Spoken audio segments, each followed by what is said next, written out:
Good morning students. भेड़ और भेड़िया पाठ का एक्सप्लेनेशन हम पिछले वीडियोस में कर ही चुके हैं। आज मैं आप लोगों को इसके प्रश्नों की चर्चा कर लेती हूँ और बहुत डिटेल में तो चर्चा नहीं करूँगी क्योंकि इतना समय हमारे पास है नहीं। वैसे भी मंजू मैम आप लोगों को ये सब चीज़ें समझा ही चुकी हैं। ये एज अ रिवीज़न मैं आप लोगों को एक बार इसके कुछ पॉइंट्स बता देती हूँ। आंसर्स तो आपको अपने खुद ही के शब्दों में लिखना है। तो पहला प्रश्न है, पशु समाज में कौन कौन से पशु थे। तो पशु समाज में वैसे तो बहुत सारे पशु होते हैं, लेकिन इसमें क्योंकि मुख्य रूप से तीन ही जनों का जिक्र आया है, एक तो भेड़, भेड़िए और जो थे सियार। तो ठीक है, तो हम ये लिख सकते हैं कि पशु समाज में भेड़, भेड़िए तथा सियार आदि पशु थे। उनकी प्रसन्नता का क्या कारण था? उनकी प्रसन्नता का ये कारण था कि वे अब जंगल में चुनाव करवाने वाले थे, वहाँ पर प्रजातंत्र की स्थापना करवाने वाले थे। तो उन्हें ये लग रहा था कि अब प्रजातंत्र की स्थापना होने से हम अपने चुने हुए प्रतिनिधियों को ला सकेंगे और उसके द्वारा जो है हम अपनी सुरक्षा के अनुसार, अपनी सुख सुविधा के अनुसार कानून बनवा सकेंगे। इससे हमारे मन में जो भय है, हम डर के रहते हैं, वे डर हमारा ख़त्म हो जाएगा और हम सुरक्षित रूप से स्वच्छंद जीवन जी सकेंगे। फिर दूसरा प्रश्न है, क्रांतिकारी परिवर्तन से आप क्या समझते हैं? यह कौन लाना चाहता था? तो क्रांतिकारी परिवर्तन का अर्थ होता है ऐसा परिवर्तन जो हमारे जीवन में बहुत बड़ा परिवर्तन ला देता है, बहुत बड़ा चेंज ला देता है, उसको हम कहते हैं क्रांतिकारी परिवर्तन। तो यह कौन लाना चाहता था? यह परिवर्तन पशु समाज में रहने वाली भेड़ें लाना चाहती थी, जो कि बहुमत में थी, है ना। वो ये परिवर्तन भेड़ें लाना चाहती थी कि ताकि वो अपना जीवन जो है स्वच्छंद रूप से जी सकें, बिना किसी डर के जी सकें। पशु यह परिवर्तन क्यों लाना चाहते थे? यही उत्तर आ गया कि पशु यह परिवर्तन इसलिए लाना चाहते थे क्योंकि उनके जीवन में सुख समृद्धि आ सके और सुरक्षा आ सके। उनको ये लग रहा था कि अब उनका जो स्तर है, जीवन स्तर है, वो प्रजातंत्र की स्थापना करने लायक हो चुका है। अब हम अपने प्रतिनिधियों, चुने हुए प्रतिनिधियों को भेजेंगे तो हमारे अनुसार कानून बनेगा और हम सुरक्षित रहेंगे। इससे पशु समाज की क्या प्रतिक्रिया हुई तथा उन्हें क्या अनुभव हुआ? इससे दो तरह की प्रतिक्रिया हुई थी। भेड़ें जो थी वो खुश हो गई थी, उनके मन में सुरक्षा की और हर्ष की भावना आ गई थी, और जबकि जो भेड़िए थे वे बहुत ज़्यादा चिंतित हो गए थे। उनके मन में डर हो गया था कि अब भेड़ों का शासन आ जाएगा तो वे अपने अनुसार कानून बनवा देंगी और हमारे तो भूखे मरने की नौबत आ जाएगी। यानी कि दो तरह की प्रतिक्रिया हुई कि भेड़ें खुश हो गई और वहीं भेड़िए चिंतित हो गए। नेक्स्ट क्वेश्चन है कि सुख समृद्धि तथा सुरक्षा के स्वर्ण युग से क्या तात्पर्य है और उसकी क्या विशेषता है? ठीक है, तो सुख समृद्धि तथा सुरक्षा का अर्थ है कि जहाँ पर किसी से किसी का भय ना हो। सुख समृद्धि अर्थात है कि किसी प्रकार की सुविधाओं की कमी ना हो। उसकी विशेषता यही है कि वहाँ पर किसी का भय नहीं होता है, कोई किसी के ऊपर हिंसा नहीं कर सकता है, कोई किसी के ऊपर अत्याचार नहीं कर सकता है। उसके बाद है, हर भेड़िए के आसपास दो सियार रहते ही हैं। फर्स्ट क्वेश्चन है, भेड़िए के आसपास सियारों के रहने का क्या कारण है? तो भेड़िए के आसपास सियारों के रहने का कारण यही होता है कि वह भेड़ियों के छोड़े हुए शिकार से अपना पेट भरते हैं। उसके मांस से जो बचा हुआ मांस होता है उसको कुतर कर और हड्डियों को चूस कर अपना पेट भरते हैं। यानी कि वो बिना मेहनत किए भेड़ियों की मेहनत से अपना पेट भरते हैं तथा अपना मतलब पूरा करते हैं। नेक्स्ट क्वेश्चन है, एक दिन बूढ़े सियार ने भेड़िए से क्या पूछा तथा क्यों? तो क्या पूछा? उसने ये पूछा था कि आपके मुंह पर चिंता के बादल क्यों छाए हुए हैं, आप चिंतित क्यों दिखाई दे रहे हैं? क्यों पूछा था?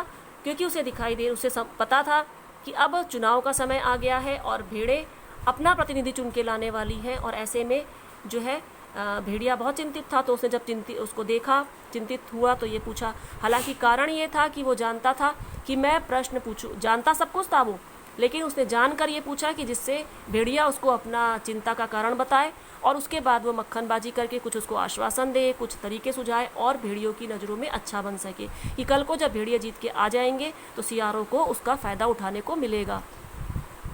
भेड़िए की उदासी का क्या कारण था? तो भेड़िए की उदासी का कारण यही था कि उन्हें ये लग रहा था कि जंगल में भेड़ों का बहुमत है और उन्हीं का प्रतिनिधि चुन के आएगा और वे कानून अपने अनुसार बनवा लेंगे कि किसी की हिंसा नहीं की जाएगी, किसी जानवर को मारा नहीं जाएगा, और ऐसी स्थिति में भेड़ियों का मरना तय था, भेड़िए भूखे मर जाते। सियार ने भेड़िए को क्या आश्वासन दिलाया तथा क्यों? तो क्या आश्वासन दिलाया कि वो कुछ ऐसा काम करेगा जिससे कि भेड़िए चुनाव को जीत जाएंगे। अल्पमत में होते हुए भी जीत जाएंगे। क्यों दिलवाया? क्योंकि वह भेड़ियों का चापलूस था। वो जानता था कि मैं भेड़ियों की चापलूसी करूंगा और मैं इनके आसपास बना रहूंगा तो कल को जब भेड़िए जीत के आ जाएंगे तो मुझे तो वैसे भी फ़ायदा हासिल हो जाएगा। यानी कि वो अपने फ़ायदे के लिए, अपना मतलब सिद्ध करने के लिए जो है भेड़िए को आश्वासन दे रहा था और उसे जिताने का प्रयास कर रहा था, उसे खुश करने का प्रयास कर रहा था। सियार सब कुछ जानकर भी अनजान बनने की कोशिश क्यों कर रहा था? फिर ये मैं पहले भी ये चीज़ डिस्कस कर चुकी हूँ कि सियार बहुत ही चालाक जानवर होता है। वह सब कुछ जानता था लेकिन वह सब कुछ भेड़िए के मुंह से उगलवाना चाहता था, इसलिए वो अनजान बनने की कोशिश कर रहा था कि मैं तो कुछ जानता ही नहीं हूँ। भेड़िया स्वयं अपना उदासी का कारण बताए और उसके बाद वो उसका कुछ ना कुछ हल बताएगा और भेड़िए की नज़रों में अच्छा बन जाएगा। सियार ने भेड़िए के चिंतित होने पर क्या सुझाव दिए? तो क्या सुझाव दिए कि पहले तो उसने ये सुझाव दिया कि आप सर्कस में जाकर के भर्ती हो जाइए, है ना, या फिर उसने बोला कि आप जो है चुनाव जीत भी सकते हैं, या फिर उसने कहा कि आप और भी उसने दूसरा भी कुछ बताया था कि आप सर्कस में चले जाइए या फिर आप अजायब घर में चले जाइए। ये दो उसको सुझाव दिए थे। सियारों के विषय में क्या प्रसिद्ध है? तो सियारों के विषय में क्या प्रसिद्ध है कि सियार जो होता है वो दब्बू होता है किंतु बहुत ही चालाक जानवर होता है। वो भेड़ियों के आसपास घूमता रहता है, उनकी जी हजूरी करता रहता है, भेड़ियों के दिए हुए मांस, बचे हुए मांस के टुकड़ों को खाकर अपना पेट भरता है, अर्थात भेड़ियों की छत्र छाया में पलकर वो अपना मतलब सिद्ध करता रहता है। फिर बूढ़ा नेक्स्ट अवतरण है, उसका फर्स्ट प्रश्न है, भेड़िए की बात सुनकर सियार ने क्या किया तथा क्यों? तो भेड़िए की बात सुनकर सियार ने नाटक किया कि जैसे वो ध्यान मग्न होकर कुछ ना कुछ विचार कर रहा है और कुछ उसका हल ढूंढने की कोशिश कर रहा है। फिर उसने उसको 2-3 सुझाव दिए। क्यों दिया? क्योंकि वो भेड़ियों की नज़रों में अच्छा बना रहना चाहता था और भेड़िए के जीत जाने पर अपना मतलब सिद्ध करना चाहता था। आसमानी बातों से क्या तात्पर्य है? किसकी दृष्टि में आसमानी बातें क्या थी तथा क्यों? यहाँ पर तीन प्रश्न इकट्ठे हो रहे हैं। तो ये इस तरह का प्रश्न जो होता है वो 3 मार्क्स का आता है और आपको इसमें हर विषय के बारे में 2-2 पंक्ति लिखनी रहेंगी। आसमानी बातों का अर्थ होता है कि ऐसी बातें जिनका कोई भी जमीन से जुड़ी हुई बातें ना हो, अर्थात कि जो चीज़ें पूरा होना संभव ना हो, जो चीज़ें पूरी होनी संभव ना हो। किसकी दृष्टि में आसमानी बातें क्या थी? भेड़िए की दृष्टि में आसमानी बातें उनका चुनाव जीत जाना था। तथा क्यों? इसलिए क्योंकि वे जानते थे कि भेड़े बहुमत में है, 90% जो जंगल में संख्या है वो भेड़ों की है, जबकि भेड़ियों की संख्या सिर्फ 10% है। ऐसी स्थिति में भेड़ियों का जीत जाना एक अकल्पनीय बात थी, असंभव बात थी। बूढ़े सियार ने भेड़िए को क्या आश्वासन दिया? ऐसा करना उसके चरित्र की क्या विशेषता बताता है? तो बूढ़े सियार ने भेड़िए को क्या आश्वासन दिया कि वह ऐसा कुछ हल निकालेगा कि जिससे भेड़िए जो है जीत जाएंगे और उनका ही बहुमत साबित हो जाएगा। बहुमत ना होते हुए भी वे सत्ता में आ जाएंगे तथा वो अपने अनुसार ही जीवन जी सकेंगे। ऐसा करना उसके चरित्र की क्या विशेषता बताता है कि वह बहुत ही दुष्ट तथा चालाक था और सयाना था और चापलूस था। वो भेड़िए ने किसे अपना गुरु माना तथा क्या शपथ ली और क्यों? भेड़िए ने सियार को अपना गुरु माना और क्या शपथ ली कि जैसा सियार कहेगा वैसा ही वो करेगा। क्यों शपथ ली? क्योंकि उसे कुछ भी उपाय नज़र नहीं आ रहा था, उसे अपना अंत सामने नज़र आ रहा था कि अब भेड़ों के बहुमत होने पर भेड़ें जीत जाएंगी, उनके जीवन का अंत आ जाएगा। ऐसी स्थिति में उसे सियार ही एक सहारा दिखाई दिया जो कि उनका बेड़ा पार लगा सकता था, उनकी ज़िंदगी को बचा सकता था। तो उसे और कोई चारा दिखाई नहीं दे रहा था, तो उसने सियार को ही अपना गुरु माना और उसके कहे अनुसार चलने की शपथ ली। उसके बाद नेक्स्ट क्वेश्चन है, भेड़िए ने सियार का रूप किस प्रकार परिवर्तित किया? तो भेड़िए ने सियार का रूप किस प्रकार परिवर्तित किया? ये उल्टा लिखा हुआ है, सियार ने भेड़िए का रूप किस प्रकार परिवर्तित किया होना चाहिए। भेड़िए ने सियार का रूप नहीं परिवर्तित किया था, सियार ने भेड़िए का रूप परिवर्तित किया था। क्वेश्चन उल्टा लिखा हुआ है। तो सियार ने भेड़िए को के मतलब मस्तक पर टीका लगा दिया, उसके गले में कंठी पहना दी और उसके दांत में तिनका दबा दिया, जिससे ये साबित हो जाए कि वह अब संत बन चुका है, उसने हिंसा छोड़ दी है तथा अब वो भेड़ों को कुछ भी नुकसान नहीं पहुंचाएगा। सियार ने भेड़िए को किन 3 बातों को ध्यान में रखने को कहा तथा क्यों? सियार ने भेड़िए को किन बातों को ध्यान में रखने को कहा कि एक तो वह जब भेड़ों की सभा में बहुत सारी भेड़ें इकट्ठी हो जाएंगी तब वह नज़र उठाकर नहीं देखेगा उनकी तरफ। दूसरा, वो कुछ भी नहीं बोलेगा, है ना। उनको क्या क्या बातों का ध्यान रखने को कहा था कि वो उनकी तरफ देखेगा भी नहीं। क्यों? क्योंकि वो जानता था कि यदि उसने भेड़ों को, और दूसरा क्या कहा था कि इतनी सारी भेड़ों को देखकर उनके ऊपर टूट मत पड़िएगा, सारा खेल वहीं पे ख़त्म हो जाता। क्यों उसने ये बात बोली थी कि जिससे वह ये साबित कर सके कि अब भेड़िया जो है उसका हृदय परिवर्तन हो चुका है और अब वह संत बन चुका है। इतनी सारी भेड़ियों को देखकर भी वो उनके प्रति हिंसा का भाव मन में नहीं रख रहा है और वह वास्तव में जो है भेड़ों के प्रति अच्छा हो गया है, भेड़ों के प्रति दयालु भाव रखने लग गया है। तो इसलिए जो है उसने ये दिया जिससे वह भेड़ों को बेवकूफ़ बना सके। बूढ़े सियार ने 3 सियारों को किस किस रंग में रखा तथा उन्हें किसका किसका रूप दिया। तो किस किस रंग में रंगा? नीला, पीला और हरे रंग में रंगा। और उन्हें कवि विचारक और धर्मगुरु और जो था एक किसके रूप में दिया था, एक तो धर्मगुरु का, एक कवि विचारक के रूप में उनको जो है रंग दिया था, रूप दिया था। उसके बाद सियार ने भेड़िए के विषय में भेड़ों को क्या बताया? तो सियार ने भेड़िए के विषय में भेड़ों को बताया कि अब भेड़िया जो है उसका हृदय परिवर्तन हो गया है, उसने हिंसा त्याग दी है, वह संत बन गया है। उसके मन में बहुत ज़्यादा इस बात का अपराध बोध है कि उसने आज तक भेड़ों के ऊपर बहुत ज़्यादा अत्याचार किया है। तो अब इसने जो है अपने मन में उनके इतना ज़्यादा आत्मग्लानि है, अपराध बोध है कि अब उन्होंने ये शपथ ले ली है कि वे कभी भी भेड़ों के प्रति कुछ भी गलत कार्य नहीं करेंगे और भेड़ों की हमेशा सेवा करेंगे।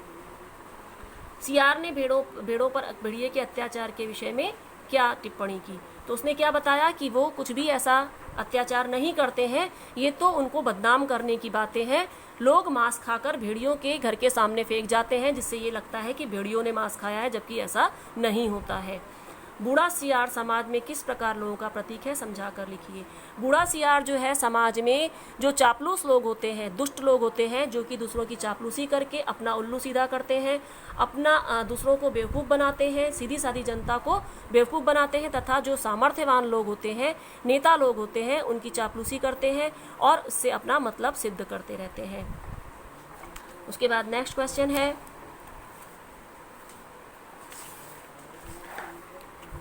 यह भेड़ियों के प्रचार का भेड़ों पर क्या प्रभाव पड़ा था? भेड़ों ने क्या किया और क्यों? तो क्या प्रभाव पड़ा कि उन्होंने उनकी बात, भेड़ियों की बात को सच मान लिया और उन्होंने क्या किया कि भेड़ियों को ही अपना वोट दे दिया और उन्हें जिता दिया। क्यों दे दिया? क्योंकि वे सीधी सादी थी, उनके अंदर छल प्रपंच नहीं था, वे बहुत ही नेक और ईमानदार थी। वे भेड़ियों की चालाकी को समझ नहीं पाई, उन्हें लगा कि भेड़िया ही है जो उनके हितों की रक्षा कर सकता है, इसलिए उन्होंने भेड़ियों को जिता दिया। भेड़ियों ने चुनाव जीतने के बाद क्या कानून बनाया तथा क्यों? भेड़ियों ने चुनाव जीतने के बाद यह कानून बनाया कि सुबह, दोपहर और शाम को भेड़ों का ही नाश्ता उनको दिया जाएगा। आप उसको डिटेल में लिख सकते हो कि सुबह क्या दिया जाएगा, दोपहर को क्या दिया जाएगा और शाम को क्या दिया जाएगा। क्यों? क्योंकि वे भेड़ों को ही खाना चाहते थे और सारा प्रपंच उन्होंने इसीलिए रचा था चुनाव जीतने का, ताकि वे अपने अनुसार जो है भेड़ों को मार सकें तथा अपने अनुसार भेड़ों का फायदा उठा सकें।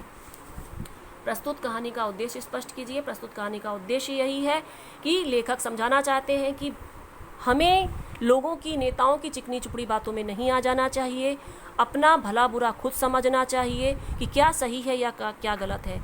नेता जब चुनाव के समय हमें सही गलत समझाते हैं, उस समय हमें स्वविवेक से निर्णय लेना चाहिए कि हमारी सुरक्षा के लिए, हमारे हित के लिए क्या चीज़ सही है।